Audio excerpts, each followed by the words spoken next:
Voilà, ça y est, ça commence.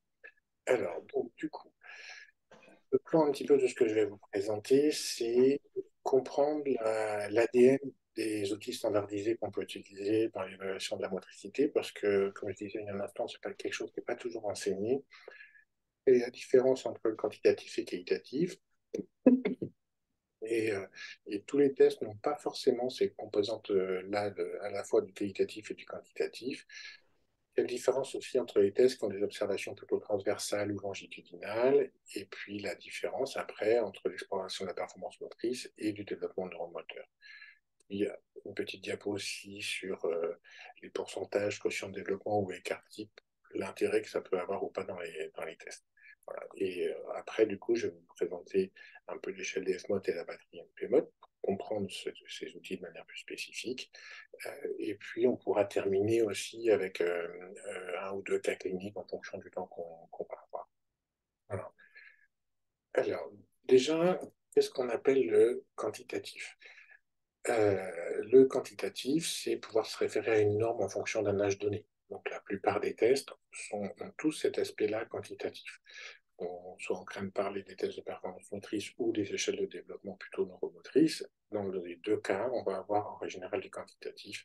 Donc, je pense, je sais pas, au MABC2, NP-MOD, on en a déjà parlé, mais ça pourrait être DF-MOD, BLE, ou même BLR aussi. Euh, Maintenant, lorsqu'on va vers le quantitatif, quand l'épreuve est chutée, pourquoi elle est chutée? Ça, c'est plutôt l'aspect qualitatif dont on va parler dans un instant. Le qualitatif, du coup, voilà, c'est quand l'épreuve est chutée d'une plan un peu quantitatif, pourquoi elle est chutée?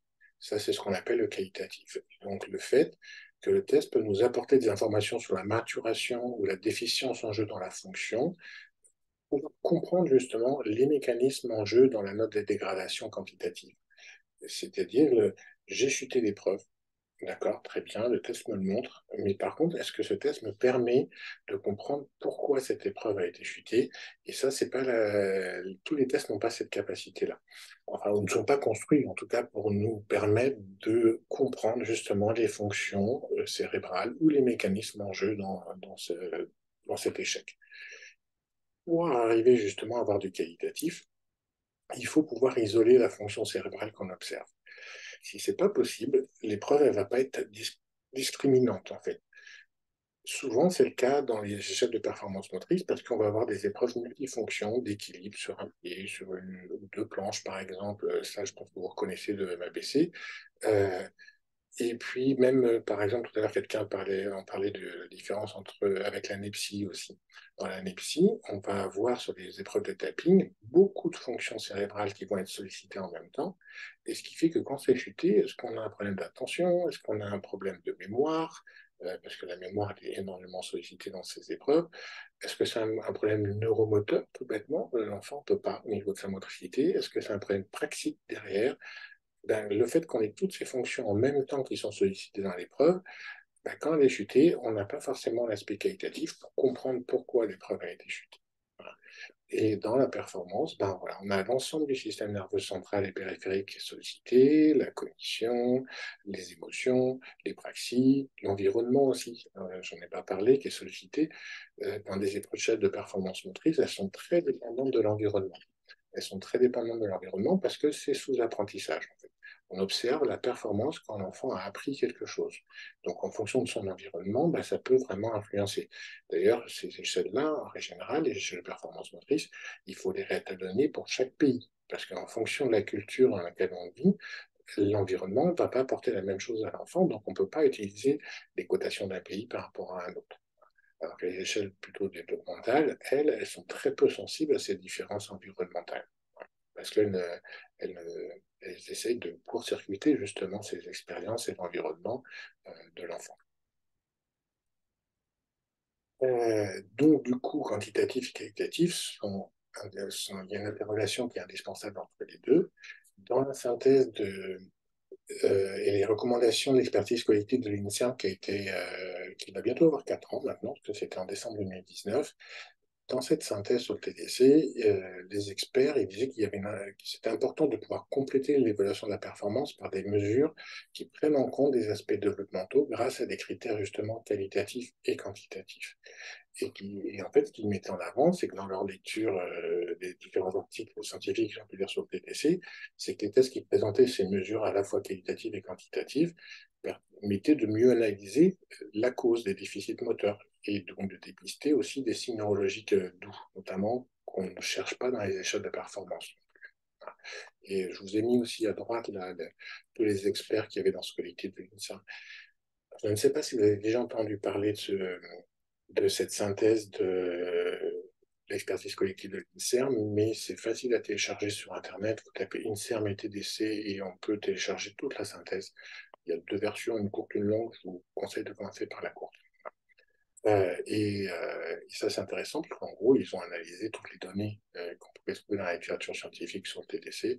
Et c'est pour ça, d'ailleurs, que je vais en parler pas mal de certaines de leurs recommandations par rapport au test. Euh, Maintenant, la différence entre les observations transversales et longitudinales. Une observation transversale, en gros, c'est un âge donné, on doit faire quelque chose. Donc ça, c'est ce qu'on appelle le dating, donc la datation. On va rechercher une performance motrice à un âge donné. L'enfant, il a 8 mois, qu'est-ce qu'il doit savoir faire? L'enfant, il a 5 ans, qu'est-ce qu'il doit savoir faire? Ou l'ado a 13 ans, qu'est-ce qu'il doit savoir faire? Euh, on va, je vous ai donné un ou deux exemples ici. Euh, le maintien de la tête dans beaucoup d'échelles. Il y a un pourcentage d'enfants qui maintiennent leur tête, mais il y a une part aussi de la cohorte qui l'a peut-être fait un mois avant ou 2 mois avant. Ce qui est embêtant parce que ça peut biaiser le pourcentage. Ça, c'est le problème des fois des pourcentages quand on se réfère à des pourcentages. C'est-à-dire, on dit à 8 mois, il y a X% des enfants qui se mettent assis. D'accord? Parce qu'on les a observés de manière transversale. Donc, ça se trouve, il y avait des enfants, là, dans des X% qui s'étaient déjà assis à 6 mois. Et cela, on ne le voit pas. Euh, et je vous ai mis comme ça deux, trois exemples sur cette diapo-là. Voilà. Euh, et puis après, il peut y avoir aussi, je vous ai mis un exemple à 2 mois, là, un enfant qui se retourne du côté sur le dos. Euh, c'est un item dynamique bon, qui a été mis dans le postural, dans le BLR, mais l'enfant qui pourrait avoir par exemple un IMC, c'est-à-dire une infirmité motrice cérébrale, hein, c'est ce qu'on appelle l'appareil cérébral maintenant, c'est un item qui réussit très bien parce que sa paralysie fait qu'il y a une hypertonie des extenseurs du tronc et en fait très naturellement il y va. Mais c'est pas son développement psychomoteur forcément qui lui permet ça. Voilà. D'ailleurs, c'est un enfant, si je prends le même exemple, qui à 8 mois tient assis, hein, mais c'est une potiche, il ne peut pas bouger. Hein. Et si on regarde juste savoir s'il tient assis, on va cocher la case à 8 mois. Par contre, il ne se retournera pas du dos sur le ventre, hein, même si on coche la case à 8 mois qu'il sait tenir assis. Et dans les observations qu'on dit longitudinales, en fait, on va observer des fonctions depuis la naissance de l'enfant. Et là, on va avoir un regard beaucoup plus développemental finalement des fonctions cérébrales qu'on va observer. Le but, c'est de pouvoir rendre compte d'un niveau fonctionnel de développement. Et pour ça, on ne peut pas prendre uniquement quelques épreuves d'une tranche d'âge. Donc, on va regarder une première fonction. Par exemple, on a parlé de la posture tout à l'heure, et ben, on va regarder tout le développement de cette fonction-là. Si je veux regarder une autre fonction cérébrale, ben, je vais regarder aussi le développement de toute cette fonction depuis la naissance jusqu'à l'âge de l'enfant. Et un autre risque aussi des observations qui se font de manière transversale avec le dating, c'est qu'on peut compenser des échecs à une tranche d'âge en observant des tranches d'âge supérieures. Ben, l'exemple que j'ai donné tout à l'heure de l'enfant paralysé qui tient assis à 8 mois parce qu'il a une hypertonie des extenseurs, bon, ben, si on ne regarde pas sur les tranches d'âge d'avant, on ne va pas voir qu'il ne se retourne pas du dos sur le ventre. Euh, et du coup, dans les observations longitudinales, on va rechercher un regard beaucoup dynamique qui va amener vers des statiques. Et l'enchaînement, d'ailleurs, est plutôt prédicteur, plutôt que l'âge en lui-même d'acquisition. Un prédicteur du développement de son cerveau ou de difficultés éventuelles chez l'enfant. Pour parler rapidement des pourcentages, la quotient développement écart type, donc le pourcentage, j'en ai déjà un petit peu expliqué tout à l'heure, le fait qu'ils ne prennent pas compte de la variabilité comme l'écart type, et qu'on a un risque de biais si l'enfant a fait l'item bien plus tôt que l'âge observé. Pour le quotient de développement global, euh, on n'a pas le même souci. Le souci du quotient de développement global, c'est dans le BLE ou dans le BLR, par exemple, ça pourrait être que ce quotient de développement global est dans la norme, mais je n'ai pas vu qu'il y avait un domaine très précis chez cet enfant qui était en difficulté parce que ça a noyé, la note globale, en fait, a noyé le domaine précis. Si l'enfant a un retard global, on va le voir hein, avec un quotient de développement. Par contre, si c'est un domaine précis, ça risque d'être noyé dans la note globale. Et l'écart type en lui-même, qu'on va retrouver dans des échelles de performance aussi comme la BC2 ou la batterie NPMOT au niveau développemental, ça prend mieux en compte la variabilité de la population avec un étalonnage autour d'une moyenne. Écart type aussi égale déviation standard. Hein. Parce que dans le MABC2, on dit que le terme de déviation standard, il n'y a pas de différence entre les deux termes. C'est juste les termes américains, anglo-saxons, c'est la déviation standard, les termes français, c'est écart type. Euh, donc, je reviens un petit peu au rapport de l'INSERM. Cet INSERM, ils ont mis qu'il y avait deux types de tests, donc les tests qui exploraient la performance motrice et le développement neuromoteur. Et pour observer ce processus neurodéveloppemental, il faut qu'on ait des épreuves identiques qui vont être développementales et normées. Identique, ça veut dire identique quel que soit l'âge, que j'ai 4 ans, que j'en ai 8 ans, ou même que j'en ai 15. Si j'ai la même épreuve, ça veut dire que cette épreuve, elle va pouvoir me permettre d'observer la maturation cérébrale d'un enfant par rapport à une population donnée toujours. Hein. Mais comme c'est la même épreuve, ben, à 4 ans, j'attends que les enfants fassent cette épreuve d'une certaine manière et je ne vais pas attendre qu'ils la fassent de la même manière à 8 ans parce qu'entre-temps, il y aurait eu de la maturation. D'accord. Donc, c'est des épreuves qui doivent être sensibles justement à ce développement cérébral. Et c'est pour ça qu'elles vont être considérées comme développementales.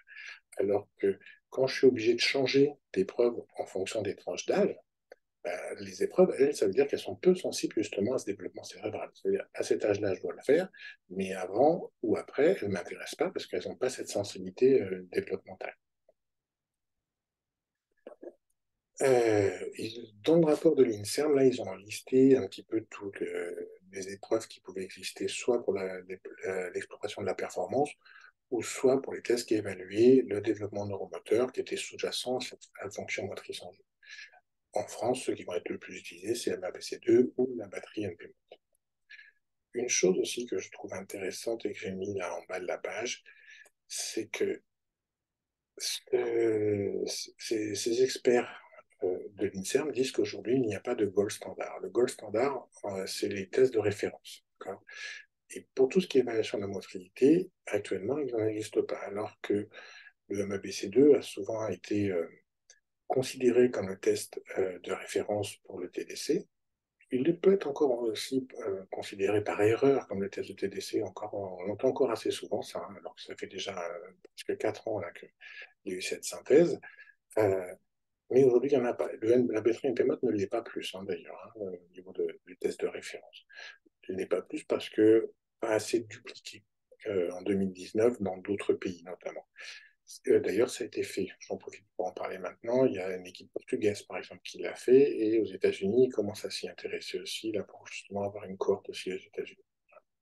Et ce qui est intéressant avec la cohorte d'ailleurs portugaise, ils ont publié l'année dernière, cette équipe-là, c'est qu'ils obtenaient à peu près les mêmes résultats ce qui se passait en France. Et ça montrait d'ailleurs l'aspect plus universel et moins sensible à l'environnement, comme je parlais tout à l'heure, par rapport aux échelles de performance motrice.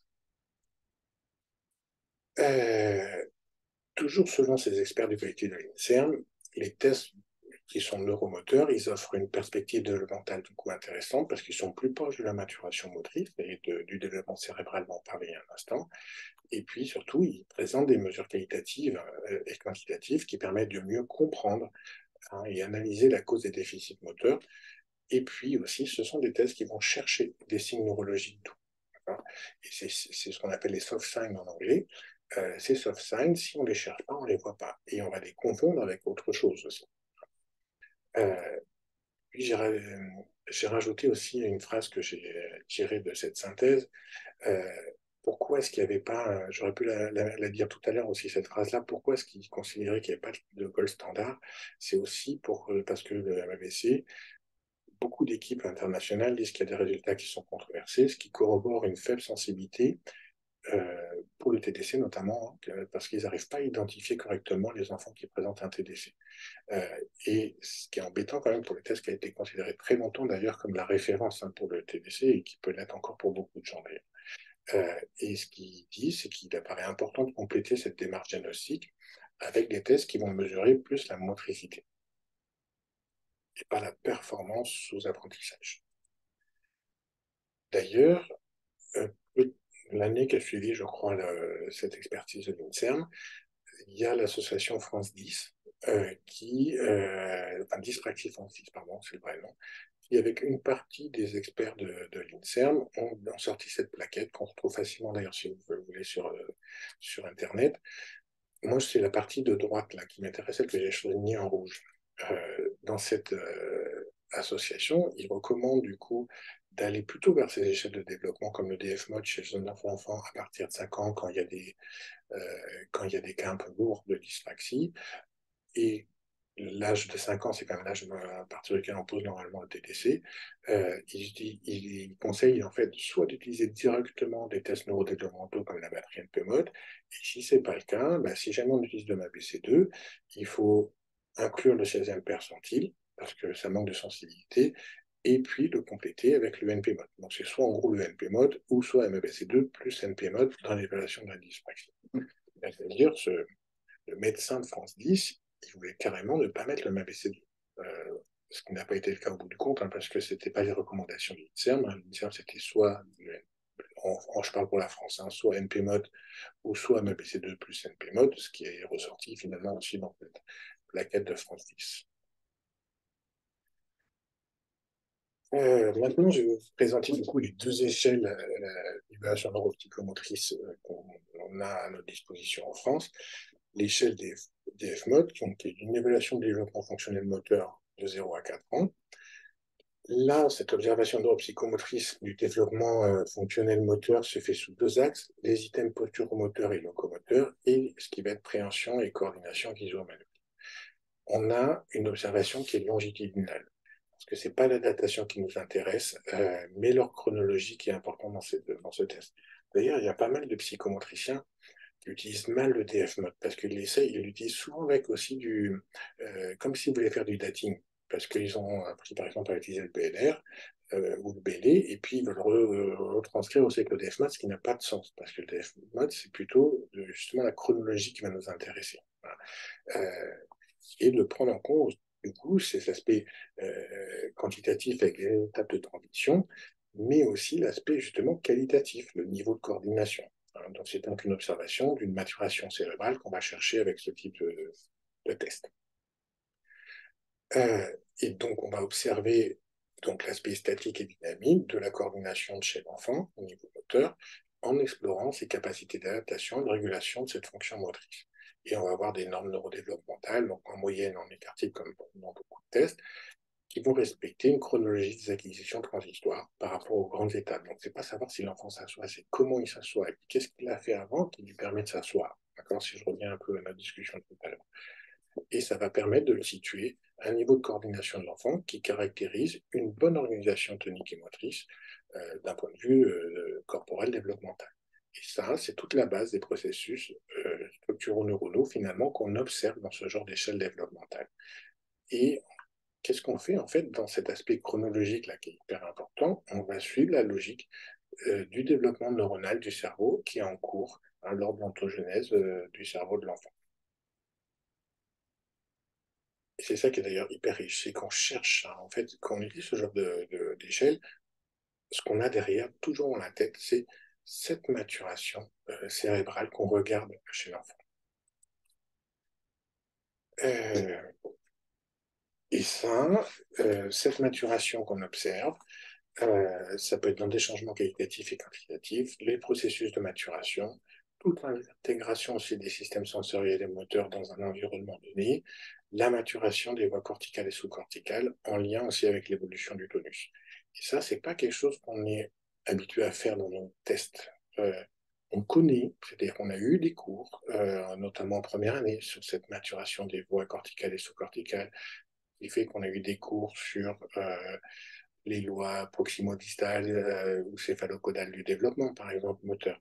Mais après, l'utiliser comme base pour comprendre cette chronologie de développement de l'enfant, c'est pas forcément quelque chose sur lequel on a été formé. Et des échelles comme cette évaluation neuropsychomotrice nous amènent justement à venir nous référer à cette connaissance qu'on a eue au point de départ dans nos formations. Après, les étapes, même logique que dans le développement neuronal du cerveau pour l'ontogenèse, chaque fonction acquise va servir à une autre. Et on n'a pas cette observation transversale, à tel âge, il doit faire savoir quelque chose. Et le niveau moteur fonctionnel, finalement, qu'on observe, il reflète ce développement cérébral. Et on cherche à comprendre aussi la neuromotricité de fond, hein, avec les items de l'échelle. Ça veut dire que ça nous ramène aussi à toutes nos connaissances en neuroanatomie, aussi, tout le système nerveux central et périphérique. Et puis, dans des échelles de performance, comme enfin, de développement global plutôt, comme dans le BLR ou le BLE, on n'observe pas cette maturation du tonus, hein, passif ou actif comme dans la batterie, l'échelle des F-mode, pardon, parce qu'elles sont dans du développement global, que ce soit cognitif, le langagier ou le moteur, mais sans avoir été voir, est-ce que cette base-là, justement, neuromotrice, est-ce qu'elle est bonne chez l'enfant? Ça, c'est un peu la même critique qui a été faite sur la BC2. Quand les experts de l'INSERM disaient que justement, ça ne permettait pas d'aller chercher ces troubles neuromoteurs discrets. Et on ne cumule pas de points, comme dans une échelle de développement global, dans l'échelle des F-mode. On va avoir un écart type pour pouvoir, par fonction qu'on va observer, pour se rendre compte si chaque fonction observée, justement, est un développement normal au niveau cérébral ou pas. Et donc, on va regrouper des items en fonction sous-jacente. Donc, on va pouvoir regrouper tous les items qui vont faire appel à la même fonction. Ça, c'est intéressant si on apprend à se repérer dans tel item, il y a quelle fonction qui est sollicitée. Et du coup, après, on va pouvoir regrouper nos items en fonction des fonctions sollicitées. Et ça va nous aider à effectuer des hypothèses de densité fonctionnelle différentielle par rapport justement à certaines fonctions cérébrales.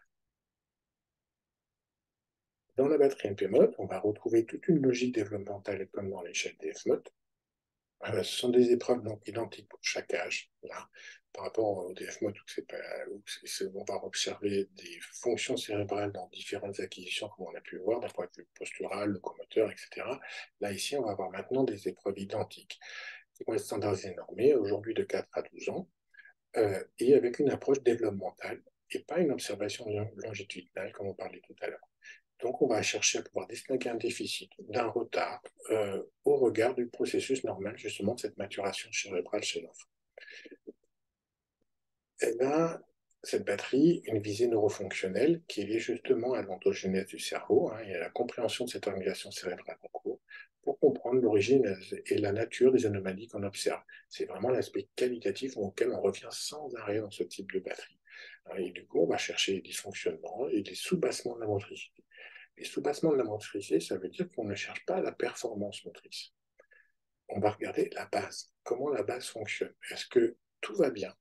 Et dans ce cas-là, si l'enfant a un souci dans sa vie quotidienne, on va se poser des questions sur l'environnement.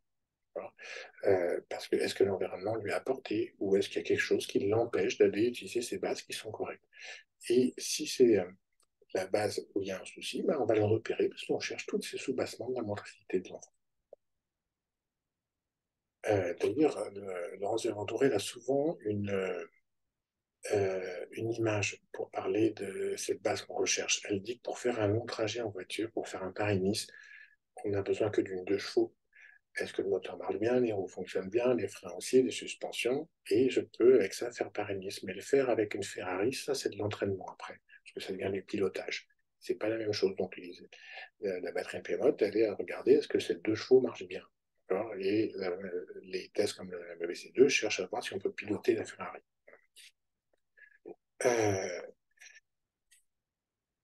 Donc, on va observer des stades normaux d'évolution des fonctions neuromotrices, neurosensorielles et toute l'intégration perceptive qui vont être nécessaires justement à ce bon niveau d'indépendance neuromusculaire et à la coordination motrice, hein, la base dont je parlais il y a un instant. Je ne reviens pas sur les données quantitatives et qualitatives, on en a déjà parlé. Enfin, peut-être juste pour dire que chaque fonction est isolable et normée. Chaque item est isolable. Pour éviter justement l'effet multifonction, on a échoué une épreuve. Ah, mince, qualitativement, je ne peux pas savoir pourquoi ça a été échoué. Là, on va pouvoir isoler chaque fonction.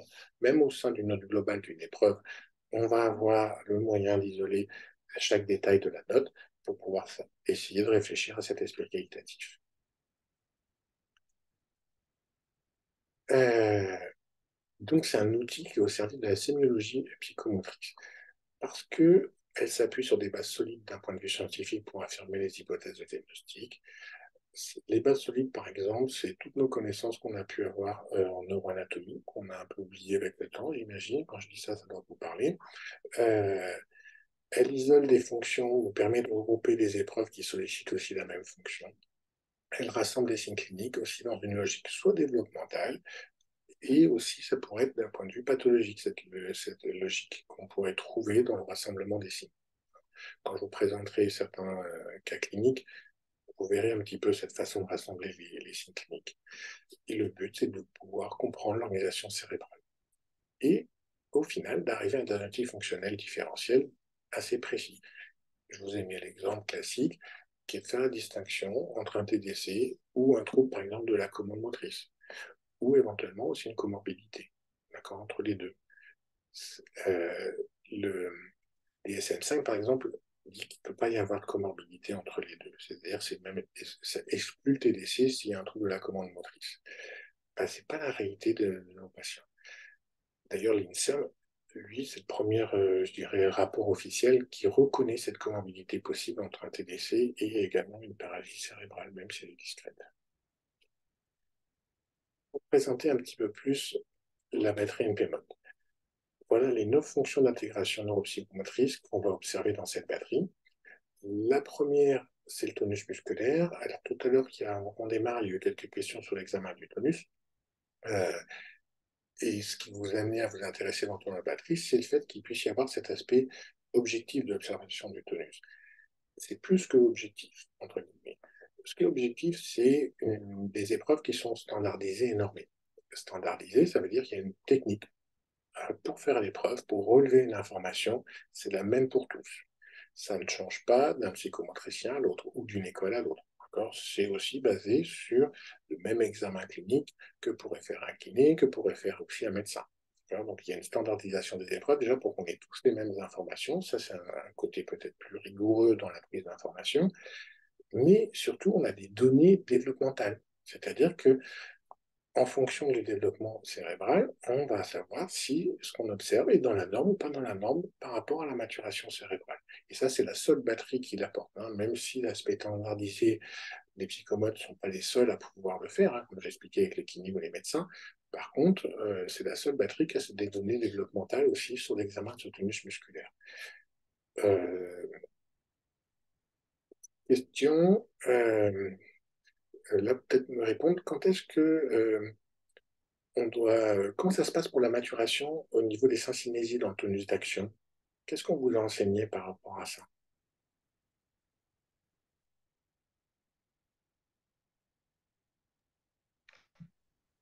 Vous pouvez répéter la question? Désolée, j'ai pas mis le son. Ce que je dis, c'est ce qu'on vous a enseigné par rapport aux syncynésies. Euh, Oui, Quand est-ce qu'on doit s'inquiéter de la syncynésie chez un enfant lorsque vous faites un bilan? je suis désolée.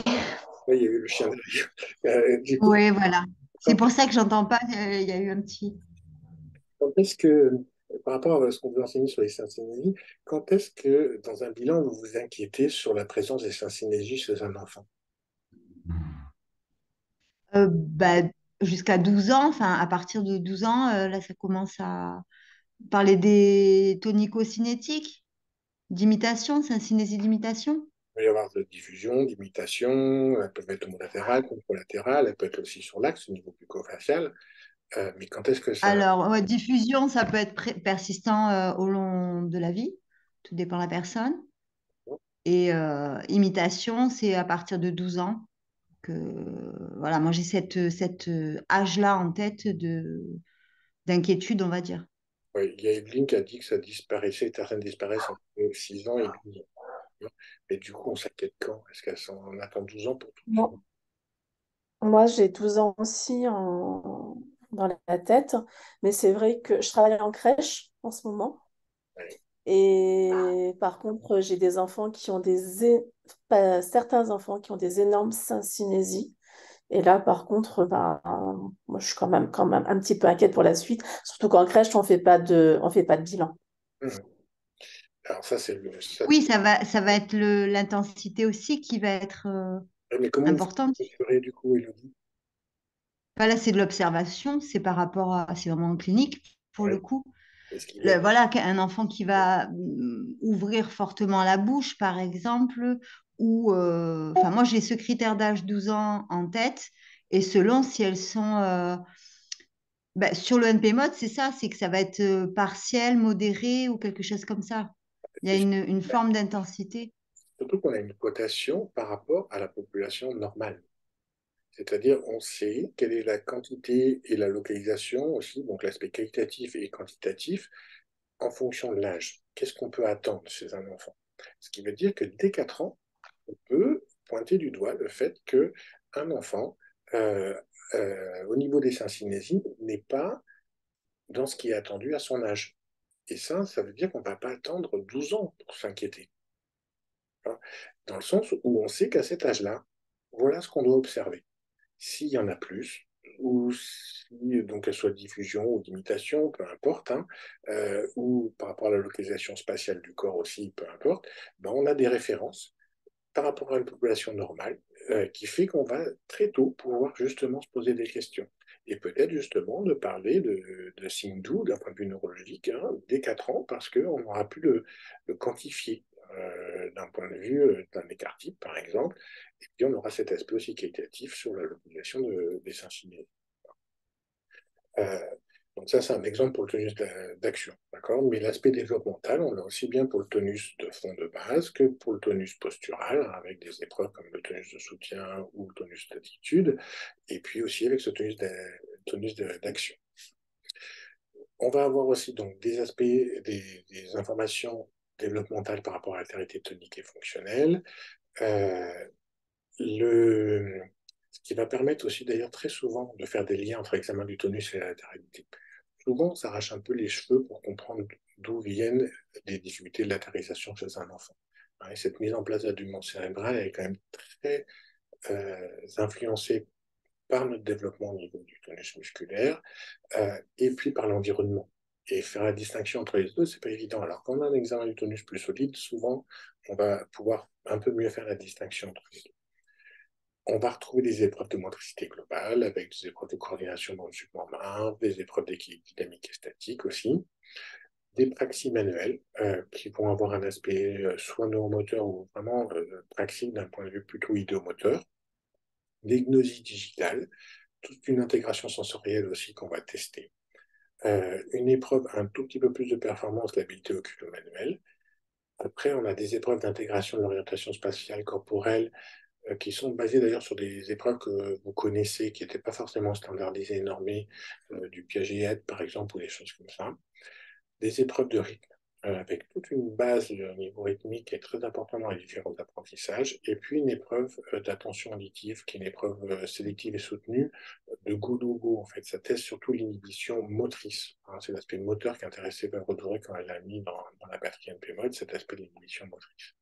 Et on voit bien que toutes ces fonctions-là, les 9 que je viens de présenter brièvement, elles font partie vraiment de tout notre fonctionnement de base dans la compréhension du développement psychomoteur.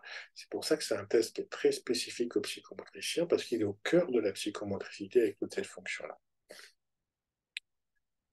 Et c'est le seul test d'ailleurs qui regroupe autant de fonctions psychomotrices. Hein. Et puis on va avoir aussi un profil. Ce qui est intéressant, c'est qu'on va avoir un profil déjà qui peut apporter une certaine reconnaissance entre psychomotriciens, c'est-à-dire je suis psychologue, je suis médecin, je suis kiné, peu importe, ou orthophoniste. Ça peut devenir une référence, c'est-à-dire j'apprends à lire un profil, comme on connaît tous le profil du risque et on sait regarder les notes qui nous intéressent. Ben là, on pourrait avoir aussi cet aspect-là. Mais ensuite, c'est aussi, en dehors de la communication avec les autres, comme on retrouve toutes les fonctions neuropsychomotrices qu'on a observées, on va pouvoir raisonner toute notre sémiologie psychomotrice, on va pouvoir la faire à partir aussi de ce profil. On n'a pas une note globale, comme un quotient de développement global, par exemple, qui pourrait regrouper plein d'épreuves différentes ensemble. Ça n'a pas de sens d'un point de vue clinique et justement de cette sémiologie qu'on va pouvoir faire derrière. Voilà. Donc déjà, et puis aussi, ça nous aiderait à nous comprendre un peu mieux aussi entre nous. C'est le fait que quand je reçois le bilan d'un collègue, des fois, c'est pas toujours évident de comprendre son bilan. Parce qu'on utilise des tests différents ou des tests qu'on ne connaît pas. Et là, bah, quand on utilise des échelles comme celle-là, des batteries plutôt comme celle-là, bon, bah, on se comprend un peu mieux, on sait ce qu'il y a derrière, et puis on sait que le résultat de notre collègue, c'est le même que pour nous aussi. Ce qu'on va retrouver d'ailleurs avec le MAPC aussi, hein. D'ailleurs, au passage, c'est pas spécifique ça, à la batterie NPMOT. Dans le MAPC, entre collègues, on va se comprendre par rapport à ce qu'il y a dans le MAPC. Est-ce qu'il y a des questions par rapport à ce que je viens de présenter? Je vais du coup couper l'enregistrement.